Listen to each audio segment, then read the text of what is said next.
గత ప్రభుత్వ హయాంలో తిరుమల తిరుపతి దేవస్థానంలో జరిగిన వ్యవహారాలపై డిప్యూటీ సీఎం పవన్ కళ్యాణ్ కీలక సూచనలు చేశారు.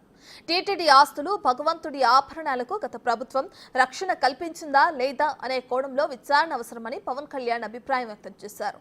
ప్రభుత్వ ఆస్తులనే తనఖా పెట్టిన గత పాలకులు దేవుడి మాన్యాలు, ఆస్తుల జోలికి వెళ్లకుండా ఉంటారా అనే సందేహం ప్రజల్లో ఉందని సీఎం చంద్రబాబుకు రాసిన లేఖలో ప్రస్తావించారు.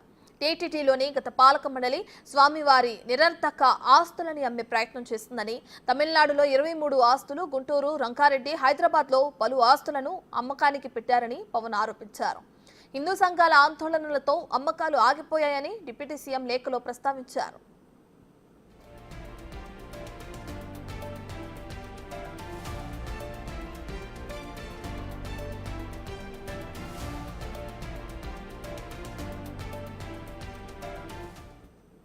శతాబ్దాలుగా రాజులు, భక్తులు శ్రీవారికి నగలు, ఆభరణాలు అందజేశారని, శ్రీవారి ఆభరణాల లెక్కలు చూడాలని టీటీడీ అధికారులకు పవన్ సూచించారు.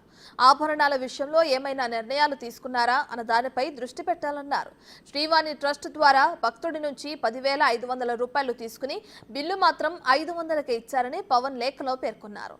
శ్రీవారి ట్రస్ట్ ఆదాయాన్ని మళ్లించారేమో అనే సందేహాలున్నాయని, ట్రస్ట్ ద్వారా నిర్మిస్తున్నామన్న ఆలయాలను ఎవరి ద్వారా నిర్మిస్తున్నారు, ఆ సంస్థ ఏది, ఎంత మేరకు శ్రీవారి ట్రస్ట్ ఆదాయం మళ్లించారో భక్తులకు వివరాలు తెలపాలని పవన్ సూచించారు.